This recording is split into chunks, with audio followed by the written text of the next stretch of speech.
My name is Jerry Chacon, and a lot of you guys know me online as on social media as Chacon Loft.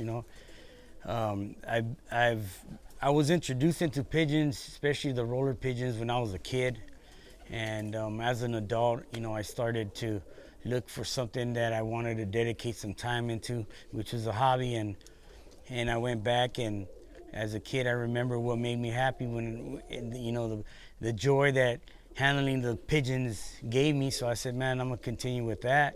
And around it was like about 2013 is when I started reaching at people and started doing my homework on the Birmingham roller and the only difference from now to when I was a kid was that this was more on the competitive side. I wanted to, in my mind, I wanted to be recognized as someone that cultivated and bred good rollers, and I started reading up on a lot of people like Rick Mee. I started reading all his articles, Rick Shining. Started reading the old Pensum articles, and I was like, man, this is what I want right here. And so I started reaching out to people, and at first it was hard, man. A lot of people were just probably looking at me just like another guy, interested in some birds. But in reality, I wanted to take it beyond that. I wanted to take it to a point where, like I said, I'll get recognized as somebody, and that put in their time and passion and dedication in this hobby. And that's how I started on the competitive level. My journey within this hobby has been a long ride, man. It's and I made it all the way to the UK, to England, to Ireland. But it started here in the United States. So at first, in the beginning, I did a lot of reading and a lot of research of the hobby and how to cultivate, how to feed. And it was at the time it wasn't like it is right now, where it's open with social media and so much information is given nowadays. So I wanted to start something different to where I was able to share knowledge to everybody and make it a lot easier to get more involved within the hobby, instead of being secretive, and make it more interesting, make it more easy for people to be on the professional level, I would say. So, I started reaching at certain people. One of the people that I met was Jay Starley. I met him at the convention, and I forgot what year was it. It was like 2015, I believe, 2016. I met Jay Starley, rest in peace, and they were auctioning his birds. And at the time, I had some birds from a gentleman from Utah, and Jay Starley came to our table at the banquet, sat down, and he introduced himself, and he said he was from Utah. And I said, hey man, you're from Utah? Do you know this one person? And he says, yeah. He says, I got his birds, some of his birds, but they're old and they're not breeding. And I was wondering if I could get ties to those birds. And he goes, yeah, I know this guy. He was part of our club. And as a matter of fact, those are my birds. I said, what? Yeah, those are my birds. I said, man, and I didn't even know who Jay Starley was, And, come to find out, man, that dude's a lifetime achiever, man. And he won almost everything, you know what I mean? And so at the time he was auctioning his birds, some squeakers, and one of my club members told me, hey, well, there's your chance to get his birds. I said, nah, man, I don't want to get his birds through an auction. I want to go to his house. And then so I said, hey, is it possible that I could pay you a visit? And he said, sure. And we swapped information. And a couple months later, I drove from Arizona to Utah, and man, I got to spend time with him. He welcomed me in his home. He let go of a kid, and man, I was amazed, man. And he, at the end of the day, he gifted me 2 birds, and man, I was blessed with those, And I just kept on going. I started reaching out to people. Rick Mee, I went and visited Rick Mee in Yakima, Washington. I visited him a couple of times, and And one of the times that I visited him, he took me to rest in peace, Ted Mann, World Cup champion, And I was like, man, we're on some recliners watching the sky up, and I'm hearing these guys talk, and I was like, man, I never heard someone talk like that, you know what I mean? And they're just so professional about these pigeons, And I was like, man, and that was a great experience, and I got to listen in into how to breed and this man was feeding them, to the point where at the very end he's like, hey, anything I could do for you, you let me know. And those were moments that I got to record and do a little bit of interview, and then I started sharing it with people, and everybody was like, man, who are you gonna go to next, And I reached out at another World Cup champion, John Bender, And I became good friends with John. I went and visited him twice, and man, this guy's a World Cup champ. He published his own book within the Birmingham Rollers, man, and he introduced me to another World Cup champion, Joe Rowe. Oh man, Joe Rowe is a blessing knowing that, man. this man, I interviewed him, recorded him. And everybody tells me, man, I love that interview with Joe Rowe, and that was one of the things that, one of the places I've been at that I've been blessed to hang out with. And now 3 champions, because I met Gabe Glenn over there too, and now look at him, he's a 3-time 11-bird champion. So it's just this experience going and hang out with people one-on-one. It's just amazing, you know what I mean? And from there, I started reaching out, hey, guys in England, I became good friends with George Mason. And it was about a year and a half that I told him, man, I want to go over there. And so he started messaging me, telling me how it is over there and when were the best times to go. And about 8 months prior, I booked my flight. And there I went, man, jumped on the plane. And I remember, man, landing when I first landed in Ireland. I went to Ireland, and I reached out at another World Cup champion, Kevin McKinney, and he picked me up at the airport, took me to his place, and man, the setup, man, the breeding, the way he breeds, he explained to me. I was like, man, this is amazing, man. No wonder this guy won the World Cup, you know what I mean? And he put up his birds, and everything he was talking about his birds, we were looking at his birds, and he was on point. They're tell me what they're gonna do. They did it, and they landed, and how he brought them down and brought them in. It was just, they're just so trained, you know what I mean? And he went over his breeding records with me. I was like, man, this is amazing. This is on another level, you know what I mean? This is on a level as a professional, like if you're a professional thoroughbred breeder, you know what I mean? And man, this guy just knew what he was doing, man. And so after England, Ireland, I went to England. And when I landed in England, I called George Mason, and he was like, hey, mate, we're picking you up right now, mate. And then everything just kind of went to silence in my mind, and I was looking around, and I was like, what am I doing here, man? Like, what, man? This is actually me here, you know what I mean? By myself, don't know nobody over here, you know what I mean? And I got a kind of little scarce in me, like, oh man, I was like, I don't know, this is something that wasn't really planned out. I just did it, you know what I mean? But I remember him driving up, and he phones me, is that you, Jerry? And I said, I looked at the truck, they're coming, and said, yeah, me. And I dropped my bags, and I started dancing, and I could hear him on the phone laughing, And then they came up, and they got off the car. I hugged them, hey, what's going on? And man, that was the beginning of that journey right there, man.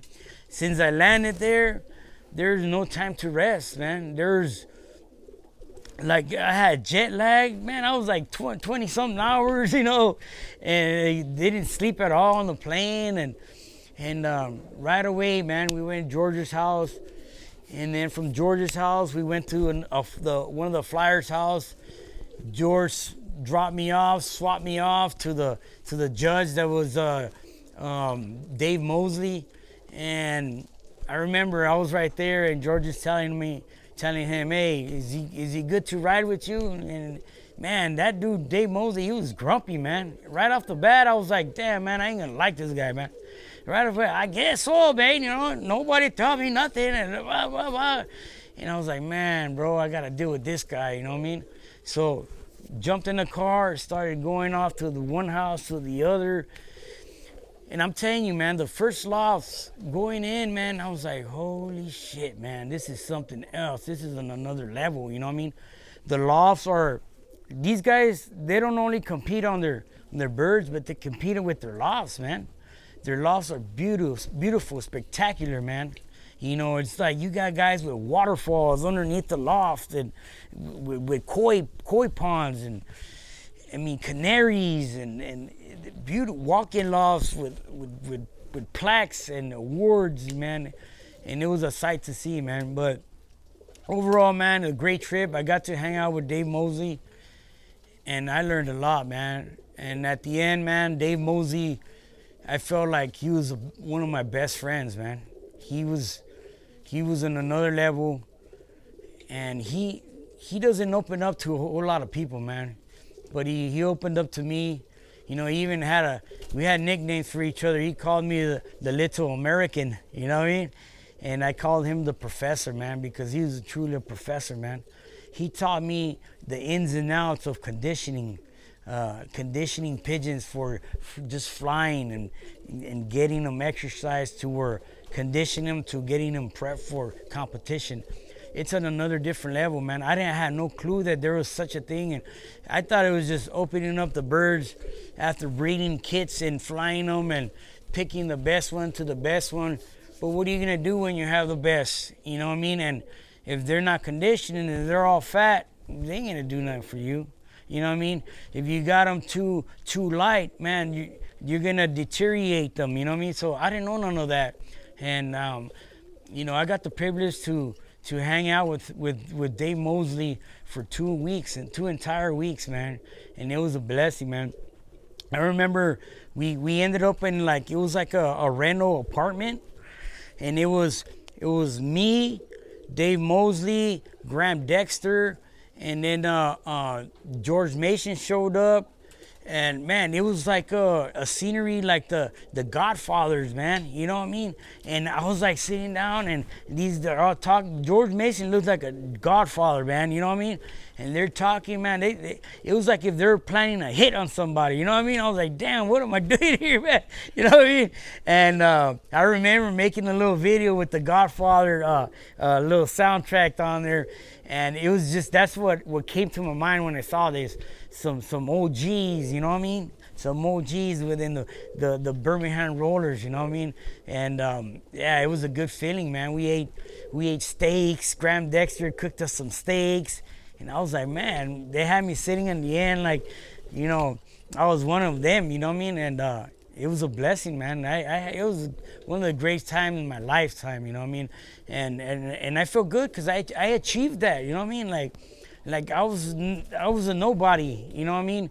And I was becoming somebody that had an interest in the hobby, but not only for myself, but for everybody else, you know what I mean? For everybody else to see, for those that cannot take a flight to go over there. In my mind, going over there, I took my camera and I said, I'm gonna film this as much as I can to make it realistic for those who are watching, to see what I went through and how I experienced, you know, because trust me, man, I didn't go over there and relax and had a beer with the lads over there and tea, and man, I was in a constant move just to get it on a film so that I could put it out there for everybody could enjoy it, you know what I mean? And kind of have a feel for these guys that you only hear the names, you know what I mean? And you know what? And it worked because recently Hannes Russell came for the convention, and you know, I hosted him here, took him to LA, and on the way back we had a 5-hour drive, and I put that piece of work that I put together, and almost getting home, Hannes told me, Jerry, he says, this was worth the drive watching this because it's 4 hours long, you know what I mean? He goes, but I saw his eyes. I was driving, look at him. He was seeing that, like, if he was actually there and he was getting to know these people, you know what I mean? And it was a blessing, man. And you know, I succeeded, I believe, on that. And, you know, it's just a passion that I have and that I wanted to do, and I did it. So, yeah, man, that was a big adventure, man. A big adventure, and you know, I'll never forget it, man. Yeah. So Jerry, throughout your whole experience, from from the beginner's perspective to where you're at now, what have become like truths to you when it comes to this sport? I think from when I started, you know, I think one of the things and not only me, it's everybody, you know, we tend to try to fit in quick, you know, and be in a rush of things, you know what I'm saying? And everybody is willing to say, here, take these birds and take these birds, you know what I mean? And we don't want to pay too much attention to you know, being patient. You know, as a matter of fact, this is a perfect saying right here. I went to England, and George Mason gifted me this right here. It's like a little medallion right here, and he gave me his band number. It says George Mason on there, and it says right here, this is the 50th anniversary for the All of England Roller Club Fly, and it says the All of England Roller Club. It says patience, perseverance, and perfection. And that there, right there, is exactly what this sport is all about. You know what I'm saying? Exactly what this sport, and it says it all here in this little damn thing right here. You know, and that's one of the things I like to wear all the time on my hat, because it's the truth, man. Patience, perfection, and perseverance. And that's what it is, man. You gotta have patience. You gotta breed and preserve the best. You know what I mean? And that will give you perfection.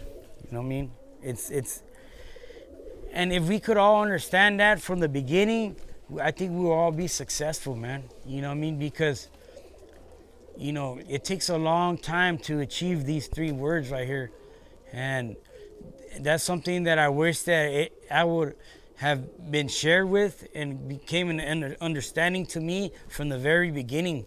You know what I mean? Because I feel that I wasted a lot of my time, you know what I mean, trying to figure out things when it was as easy as that, you know what I mean? And but yeah, from the beginning to now, I just have a big understanding of this whole, you know, community, this sport, you know, this competitive hobby, you know what I mean? And it just takes a lot, you know. Those 3 words right there is what is needed. Yep. How much of your understanding of the birds have changed now too, Jerry? Well, you know, as far as the understanding of the birds, I feel that that I'm able to read them more. You know what I mean? I'm able to kind of have a feel for what to make these birds a family, instead of just having them as pets, you know, or opening the kit box and flying, you know. I came to an understanding of the ways of breeding, you know, which is very important, you know, an understanding of the feed, you know, the ratios, the conditioning of these pigeons. It's a lot, man. These birds are athletes, you know what I mean? I never looked at them as athletes, you know what I mean? To me, they're just birds, you know, animal, you know, but they're more than that. You know, you gotta have an understanding of what's happening when they're flying, you know what I'm saying? What's going on and what is needed. Because anybody could tell you, you could read any article and it says, this is how I do things. But if and now that might work on a perfect world, you know what I'm saying? You might execute it step by step, you know what I mean? And it will work. But it doesn't work that way. You might have a day that's windy. You might have a day where you got bird of prey. You might have a bird that bumps. What are you gonna do? What are you gonna do if that happens? So that's when you gotta learn to change things up. You gotta understand these birds. You gotta read them when they land and trap in and they're eating, and you gotta see, like, why is those two right there ain't eating? You need to grab them, feel them. You know what I mean? Oh man, you know what? He's limping. Oh, he must have bumped and I didn't notice. You got every little thing about these birds. You got to visualize and know when there's something wrong. You got to visualize and know what you need to do, because at the very end, you're the trainer. You're the one that is responsible for these birds. You're the one that's got to make that team, and you're the one that's going to open up that kit box. So if you don't have an understanding with these pigeons, then you know what? You're not going to be on that level that I am right now. You know what I mean? I'm on a level where I understand these birds now on a competitive level. You got guys in every single region that are thinking just like you, that they want to win with these pigeons. You know what I mean? And in order to get that, you got to understand these birds inside and out, man. You got to know, man. You know what I mean? I like to open up their beaks and look inside them and see the vein in their throat just pump, boom, boom, boom. To me, that's a healthy bird. You know what I mean? It tells you a lot about the pigeon, the strength of the bird. You want these birds to have a good immunity. You know what I mean? Strong. It's not about just feeding them water and feed. You got to understand what these birds. These birds work a lot. They lose a lot of energy. Sometimes they're weak. You know what I mean? And when they're weak, they're immune to sicknesses and stuff like that. They're not immune. They'll get the sicknesses because they're not healthy. You got to keep them healthy at all time. You got to know when they're burnt out, and you got to bring them back up and boost their immune system. Because what good is a good pigeon, a good performing pigeon, if it's not feeling good? You know what I mean? If it's not strong enough. And that's what I like to look into these birds, understand and see them, make sure they're healthy, strong at all times. You know what I mean? And we all have our different remedies and stuff like that. You know what I mean? So you got to look and see what you need, man. What you need to bring into your loft, and be consistent with that. You know what I mean? Have a day where you give them grit. You know what I mean? Have a day where you give them water with garlic, and it's a menu. You got to keep it up with these birds, man. And and that's what it takes, man. You got to understand, it's not all about just performance. You know what I mean? It's keeping these birds strong. So Chacon, now at your level, let's go into something more of a higher level thinking. When you first started, what were faults to you in birds, and now what are faults to you with the knowledge you know now and your experience?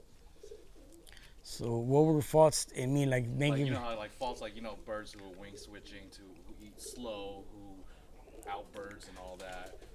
What from your when you first started, what were considered faults to you, and now what do you look for as faults in your birds? Oh, okay. Yeah. So to be honest, when I first started, I didn't have that much vision on faults. You know what I mean? To me, it was just like a normal thing. If things happen, it happened. You know what I mean? What I could say that one of my faults then was my setup. My setup wasn't like on a professional level to where, it was properly housed for these pigeons. You know what I mean? I had them to where, they were close to the wild birds going in, and in their little compartments, too jammed up, too overpopulated. I just wanted, and I never thought about, the health of the pigeons, and the housing of them, and I didn't understand none of that. I mean, I remember as a kid, I had them on little milk carton crates, stuffed in there. I mean, and that's one of the things that I started noticing and realizing that was very important for these birds. Is their environment and where they live. You got to be very ventilated, very roomy. What I mean? So that was one of my biggest faults, I would say. Right now, where I'm at right now, I would say the next fault that is probably an issue with me would be maybe the selection of the birds that I need in the air, and understanding more of what birds are doing what birds are causing birds to resist the roll, or fly too high, fly too low. That's another level of observation. What I mean? But it's I'm starting to come into more of a understanding of all that, and it's all about getting rid of the pigeons that are kind of interfering with a good performing kit. What I mean? So I would say that would be one of my faults right now. Now, when it comes to the birds, like what's perfection for you? Birds that tell what kind of characteristics you like to have in the Birmingham world that you have in your vision. Yeah, my vision within my birds is birds that kit very well. What I mean? Birds that could read each other's chemistry. What I mean? They have a feel for each other. I don't like the birds that single themselves out. Birds that want to roll without the kit. What I mean? In what they call individuals. I don't like birds that drift off of the kit, and they might come back and they might do their thing, but I don't like that. What I mean? These birds, they gotta think the same, and they gotta fly the same. What I'm saying? And to me, like right now, I'm starting to realize the bad birds more and more, and I know the birds and those are birds that a lot of people will be like, damn, that's a nice spinner. What I mean? Yeah, it's a nice spinner, but it doesn't kit. What I mean? Or when they first come out and they kit together, and you should have them already flying and kitting together. What I mean? And they first come out, and you have a few that fly, and it takes them a while to get back, and they eventually get it, and they do it. But why is these birds here are doing it good from the very start? What I mean? Why are these birds in sync from the very start? What I mean? When you have these birds that right off the bat are trying to figure out, what I mean? And those birds that are trying to figure it out, those are the birds that I'm coming to understanding that it doesn't matter if towards the end of the fly they come in and they kit and they do good, and then they'll leave the kit. Those are the birds that you gotta sacrifice and get them away from your kits, man. Those are the no good birds. Those are the birds that you can't go forward with. If there's a windy day and these 10 birds are sticking together and these are fighting it, man, those are the ones that are good. What I'm saying? It's those days of giving chances to me are over, man. Those days are giving chances to birds because they came from so and so, because they're in this pedigree. They're gone, man. They're long gone. They're no longer in this loft. Right here, I'm just looking for the best. No more chances given. What I mean? And that's the only way that I'm gonna come up in this hobby is by being more firm. What I'm saying? And that's it, man. That's the way to go. Stop giving chances. Yeah, I read an article on John Wallace, and what did he say? His line was, "Fly the best and coal the rest." Yeah, that's it, man. Yeah. What I mean? And a lot of people have, this is my co-team. What I mean?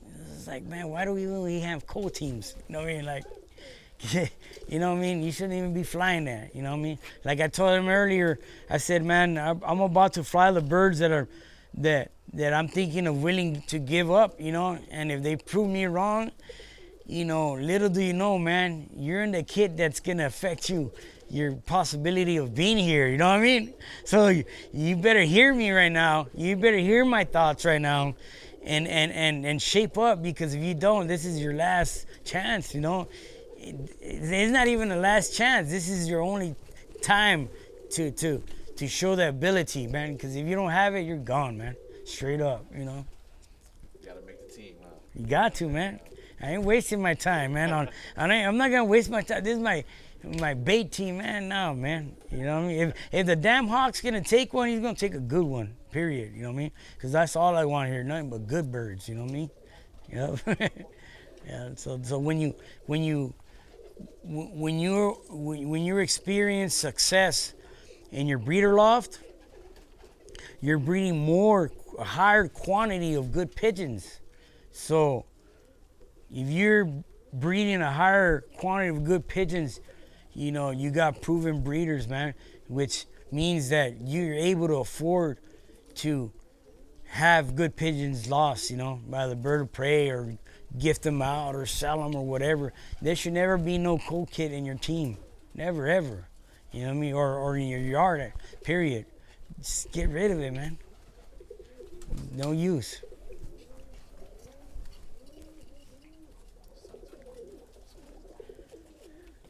So, Jerry, on the sentimental side now, what have these birds really taught you about life in general that you've taken into your general life?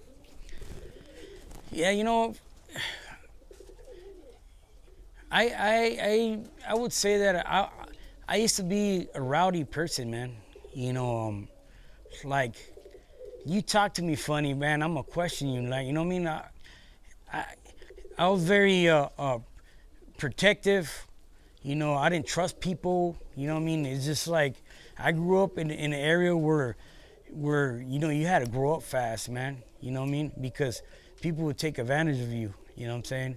And I was wild, man. You know what I mean? And I was never taught love or how to feel for people or anything, man. I was always protective. I always had my dukes up. You know what I mean? Like, I had my guard up. And I could literally say that it made me a mean person. You know what I mean? And I started realizing that, when and one of the things when I got these birds, man, it was my medicine, in my mind, my gave me a peace of mind, my tranquility, you know what I'm saying? It made me a better person. It made me, these birds have made me open up, to people, and I feel that it became more humble, I would say, and I noticed that you could be a good, calm person and humble person, be a friend, hug somebody and be, what's up, brother, you know what I mean? And it's okay, man. Like, before, that wasn't acceptable for me, you know what I mean? I was always worried about what this guy, they wanted to hug me, you know what I mean? What was he really about, you know what I mean? But now I'm in peace, man. These birds brought me peace. I enjoy coming into my backyard every day. I enjoy handling the birds, and everything about my life is more in peace. My relationship with my wife and my kids. I don't know, man. I was a terrorist within my life. You know what I mean? You wouldn't want me around. You know what I'm saying? And now I'm a person that, you want me around. You know what I mean? I'm a good person, and these birds has helped me find that, and that's peace that, everybody would love, to have, and I thank God that I have it, man. You know what I mean? I've been blessed, and I don't want nothing else in this world. You know what I mean? I have my family asking me, what I want for Christmas. I don't want nothing, man. I got the happiness I want in this world, and this is, coming into my loft, my garden, and hearing my birds, cooing, releasing the birds, man, enjoying the birds flap and hit me on the face. You know what I mean? Like, man, that's a slap of reality right there. You know what I mean? This is life, man, and that's all. That's what these birds have done for me. It's brought me nothing but peace. You know, and I hope that it could do that for others. Yeah. Speaking about others too, Jerry, why do you think that's so? I found a big theme when it came to these birds and people who've been troubled in their life, Yeah. Why do you think that these birds gravitate to us? Or we gravitate to these birds? I think these birds. What happened is that we're inside us. We're in need of help. You know what I'm saying? But we don't want to accept that. You know what I mean? A lot of people could say that, oh, I found religion and the Lord has healed me. And that might be true, you know what I mean? Yeah, that might be true. But I honestly feel that you got to open up and let yourself be healed and understand that, that you've done bad or wrong, or you have issues, habits, bad things in your life, and that we looked at it as being okay, but it's not okay, you know what I mean?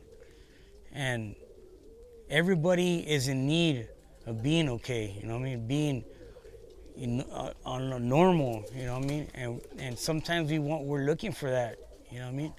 And when people would say they found that in religion, we found it in our birds, you know what I'm saying? And it just something that is needed. It's a good source of energy that the birds put out and you put out, because believe me or not, they're birds, but they could feel you, man. They could feel you when you're here. You know what I mean? My wife could open the doors and the back door to come to the yard, and the birds would be normal in peace. But as soon as I open the door and I come outside to my yard, these birds will start flapping and making noise, cooing, like they know I'm here, you know what I mean? And it's weird, man. It's like me walking in front of my door, my dog, greets me. These birds greet me too. How do they know that? Like, they're pigeons with a little tiny brain, you know what I mean? But they know me, you know what I mean? And to me, that feeling right there, man, it feels good. It's like somebody loves me, you know what I'm saying? That's what these birds give me, love. You know what I mean? They're never gonna put me down. They're never gonna say nothing bad toward me, whether it is bad. They're always gonna love me. You know what I mean? And I guess that energy and that love from these pigeons, and believe me when I tell you, they give it to you. They show it. And we all need it, man, in life. And sometimes, like a human being, you can't be trustworthy. You know what I mean? And like I said before, man, I always hold my guard up. But with these birds, I don't have to, man. They man, I could see them in their eye, and I could see the shine in them. Like, they know who they're looking at, you know what I mean? But yeah. I want to follow up on that. So, what was going on in life when you fell in love with the birds? Yeah. Well, I was just lost, man. As a little kid, I grew up watching my parents fight all the time. Cops in the house, me and my brothers used to hide the knives, kitchen knives, because it was really that bad, man. A lot of you might not ever experience that, but I experienced that, you know what I mean? An alcoholic father, you know what I mean? A drunk, on the couch, I remember, man. I remember the sirens and, friends running away from the cops when we were little kids, you know what I mean? Early age of drugs, I became a drug addict, man, 14 years old, man. You know what I mean? Older homies, and they try, hey, come on, boom, bam, you know what I mean? And it became a lifestyle with me that I didn't know no better. You know what I mean? To me, that was life. That was what was reality. A young parent, man. Became a young parent at the age of 17. Met my wife. And, man, I wasn't even mature myself, you know what I mean? And I just kept that going, man. Drug addiction, alcohol addiction, bad marriage, not being a proper parent, and taking my kids to soccer training or none of that. I never had none of that. You know what I'm saying? And but everybody else around me was the same. You know, it's one of those things where people judge people like how I was and be like, look at them thugs and criminals, put them away. How am I gonna choose that as a little kid and say that that's what I want to be? No, man, that's what you get brought into, and that's who you become. You know what I mean? And we're trapped in that society. We're entrapped into that life. And unfortunately for a lot of us, there's no way out. You know what I mean? You know, you're in prison for life. You're dead. You know what I mean? You sometimes addiction overcomes with you, where your mind can't control it, and it takes over you, and you know you straight up become zombies. You know what I'm saying? That's who I was, man. That I was in that life. You know what I mean? And when I say these birds, man, they truly did save me, man. It's like, you know, when I started with these birds, my mind, I was already like, man, I'm done, man. I'm like, you know, I'm over this, you know. I'm over this. I want out, you know what I mean? But when these birds came in, man, I was in the backyard scraping lofts, you know, handling them. So it was taking over the mindset that I used to have before, and giving me another interest in life, you know what I mean? And it just, the way I was a kid and that life overcame me and became me, I was starting a new life with these pigeons, and I was getting taken over with them, you know, breeding them, handling the first little baby pigeons, and I just was learning a new thing and a new thing and a new thing, and I couldn't wait to get home and see the eggs hatch, and you know, man, I got to the point when I had syringes and I'm giving them food because the parents gave them up on a nest and it was cold, and I'm putting them in my shirt for the warmth of my body, you know what I mean? I was doing some dumb shit like that, you know what I mean? But it wasn't dumb shit, man. It was just a rehabilitation to me, you know what I mean? And now look at me, man. I'm loving life. I'm happy. I've never been this happy in my life, you know what I mean? And I don't need nothing. I don't need no fancy car. You know, I don't need money in the bank. Man, I achieved it right here. This is heaven right here, man. Yep. So, if you had to stop one day, what would you miss the most about the birds? Having something to do, man. Like, I mean, these birds keep me busy, you know what I mean? They keep me busy because it's an all-day thing, man. I hate it when I have to go to work because I have to stop. You know what I mean? I have to stop, you know. But I stopped here in my loft, but outside, people know, like, I work. I always keep on going. I talking about my birds and what I'm doing, and they all know me. You know what I mean? Everybody at work, outside of work. I got now people calling me and messaging me. Hey, man, I saw you on social media, and I like what you're doing, man. How could I find this video? I heard they were telling me that this interview went good. I want to learn from this guy. How could I find that? You know what I mean? It's so now it follows me everywhere, man. It's weird, man. I got George Mason calling me at 2 a.m, you know, I'm like, man, and you know, and he's one of the guys that I can't be like, he'll wait, and I'll be like, fuck. I'll get up, come into my living room or outside. Hey, George, what's going on? Hey, mate, what time is it over there? Like, man, it's 2 a.m, man. But it's with me now everywhere. Everywhere it's with me, man. So whether or not that I'll have to be without him one day, I don't think it will ever be able to happen, man, unless I really turn off my phone and shut everything down, lights off, boom, you know what I mean? And I don't think it'll ever happen. And if your birds were to, let's say, just fly off one day, what message would you give them? Give my birds? Yeah, let's say if their birds just fly away one day, right? Well, or maybe I should just ask you, what personal message would you give your birds if you're giving them a message? Man, you know what I mean?